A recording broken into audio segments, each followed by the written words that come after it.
What's poppin', everybody? You got your boy Fair Phantoms here bringing you a Pokemon Showdown match. This is going to be a UU battle.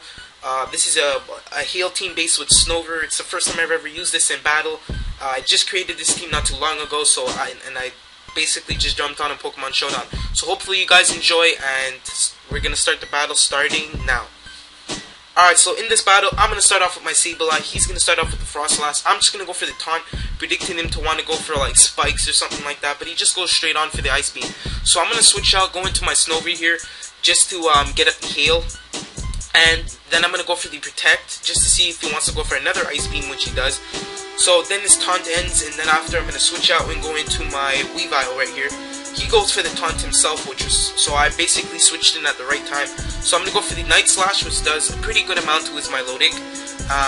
I'm going to have to switch out just because if he goes for the Scald and gets the burn, my Weavile is basically useless. So I'm going to switch out, go into my Snover just to take the predicted Scald. And since I am running max special defense and max HP on my Snover, I'm going to be able to take that Scald very easily.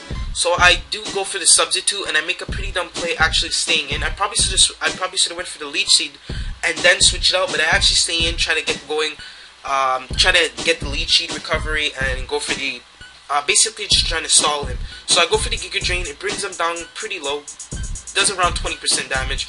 I'm going to get some Leech Seed, and then he's just going to recover all that back up with Recover. So I'm just going to stay in, basically even my Snover is Death Fodder.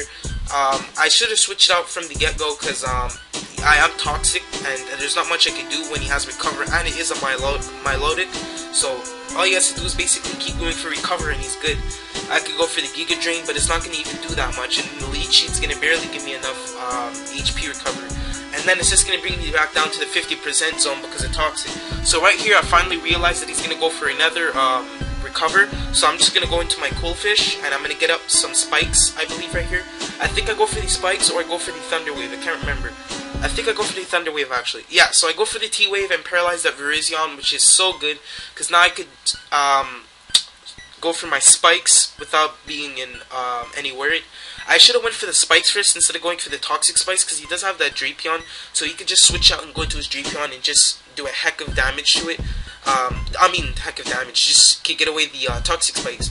So otherwise, I'm going to switch into my Claydol on this Virizion. I'm going to go for the Stealth Rocks right here before going for the Psychic, just because I'd rather get up the Rocks, and I am faster than it since it is paralyzed. So yeah, I'm going to go for the Rocks, and then I'm going to go for the Psychic, which is actually a better play on my part, because if I went for the Psychic and then the Rocks, he would have enough time to go for another Substitute and then go for a Giga Drain. So it made more sense if I would have went for the Rocks and then the Psychic.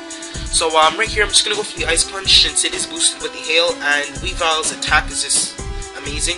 So with Life Orb, that Ice Punch will take out the Virizion. He's going to go out into his Drapion and take away my Toxic Spike. So I'm just going to go into my Snover basically as Death Fodder, because there's not much Snover can do for the rest of his team. Maybe stall out his Zapdos, I'm guessing. No, not his Zapdos, sorry, his Flygon. I'm pretty sure he could stall that out, but that's basically it. So I'm going to go back into my Sableye, and I'm going to go for the Will-O-Wisp right here just to get some extra damage on this Milotic. He's going to go for the Toxic, so I'm going to go for the Taunt right here, I believe, so he can go for the Recover. I'm pretty sure I go for the Taunt, or I either go for the Foul Play. So no, I go for the Taunt, and he can go for the Recover, which is perfect. Oh yeah, and now I remember, now I make an awesome prediction. He's going to go for the... He's actually going to switch out and go into his Frostlass, so I actually predict that and go for the Foul Play, which is a good play on my part, because I actually take him out with the Foul Play.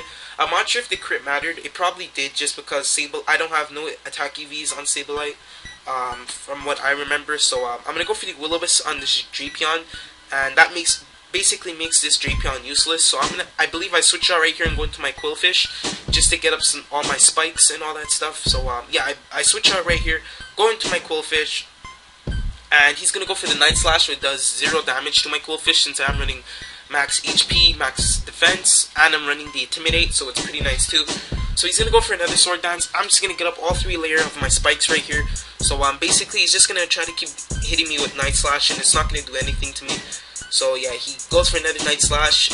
If he got a crit, it would have been pretty bad, because then I wouldn't get to get up all 3 layers of Spikes, but he doesn't get the crit, so I'm able to get up all 3 layers of Spikes. And basically at this point, Quillfish did its job. All it really has to do is take hits, get up Spikes, Toxic Spikes, maybe paralyze one Pokemon, and maybe go for one Waterfall. That's basically it. I'm probably going to search after the match if I can learn Aqua Jet, because Aqua Jet would be better than Waterfall, just because my Cold Fish is better at just setting up hazards than doing damage. So I'm going to just go into my Weavile and clean up the rest of the battle, basically. He's going to go into his Zapdos, that's going to go down to Ice Punch, he's going to go into his Milotic, that's going to go down to a Low Kick, and then he's going to bring out his Flygon, which will go easily to in Ice Shard. So basically that's GG, and I win the game. So guys, if you did enjoy this, please don't forget to rate, comment, sub. Follow me on Twitter for exclusive updates, and I'll catch you guys next time. Peace!